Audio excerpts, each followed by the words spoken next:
আসসালামু আলাইকুম। পঞ্চম শ্রেণীর ইসলাম শিক্ষা বই নিয়ে ধারাবাহিকভাবে আলোচনা করছিলাম, তার ধারাবাহিকতা এখন তোমাদের সাথে 30 নম্বর পৃষ্ঠা থেকে আলোচনা করব। 30 নম্বর পৃষ্ঠার মধ্যে দেখো কি আছে, ইজহার। ইজহার আরবি শব্দ, এর অর্থ হলো স্পষ্ট করে পড়া। পরিভাষায় নুন সাকিন ও তানবিন এর পর যদি ইজহারের 6টি হরফ এর কোনো একটি হরফ থাকে তখন নুন সাকিন বা তানবিনকে গুন্নাহ ছাড়া নিজ মাখরাজ অনুসারে স্পষ্ট করে পড়াকে ইজহার বলে। তো এখানের মধ্যে ইজহার দেওয়া আছে।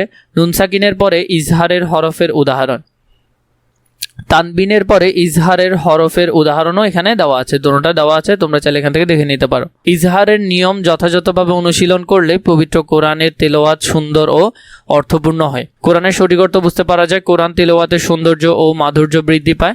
সুতরাং কোরআন তেলাওয়াত সঠিকভাবে করার জন্য ইজহারের নিয়মগুলো জানা এবং অনুশীলন করা অত্যন্ত গুরুত্বপূর্ণ। আমরা এই নিয়মগুলো যথাযথভাবে অনুসরণ করে পবিত্র কোরআন তেলাওয়াত করব। এখানে আছে প্রথমে ইজহার সংবলিত 5টি শব্দের একটি চার্ট তৈরি করে অনুশীলন করি, কাজটি জোড়াই করি। এখানের মধ্যে আমরা 5টা শব্দগুলো লিখব। ইজহার সংবলিত 5টা শব্দগুলো চাইলে এখান থেকে লিখতে পারো। এখানের মধ্যে 1 2 3 4 5 এই 5টা শব্দ সুন্দর করে দেওয়া আছে, তোমরা চাইলে এখান থেকে লিখে ফেলতে পারো। এখান থেকে এই চার্টের মধ্যে লিখে ফেলবে। এরপরে আছে ইখফা। ইখফা আরবি শব্দ, এর অর্থ লুকিয়ে রাখা বা গোপন করা। ইখফার হরফ 15টি, যথা এখানে দেওয়া আছে 15টা।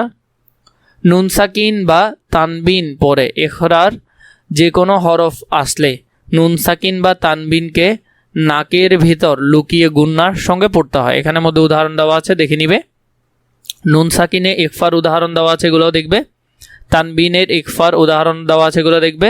এরপর এখানে বললো নুন সাকিন ও তানবিনের ইখফার 3টি করে শব্দের চার্ট তৈরি করে অনুশীলন করি, কাজটি দলগতভাবে করি। নুন সাকিনের ইখফা আর তানবিনের ইখফা। তো তোমরা বক্সটা চাইলে এখান থেকে পূরণ করতে পারো। এখানে সবগুলো আরবিতে দেওয়া আছে, আমি তোমাদেরকে তাই বাংলাটা সহ দিলাম। দেখো নিচের বক্সের মধ্যে সুন্দর করে তোমরা 3টা যে ঘর করা আছে, 2টা ঘর করা আছে, এই 2টা ঘরের মধ্যে 3টা করে লিখতে হবে। তো এখান থেকে তোমরা এই 3টা করে লিখতে পারবে। যে যারা আরবি লিখতে পারো আরবি সহ লিখবে, আর যারা বাংলাটা লিখতে চাও বাংলায় দিলাম, বাংলাটাই লিখতে পারবে।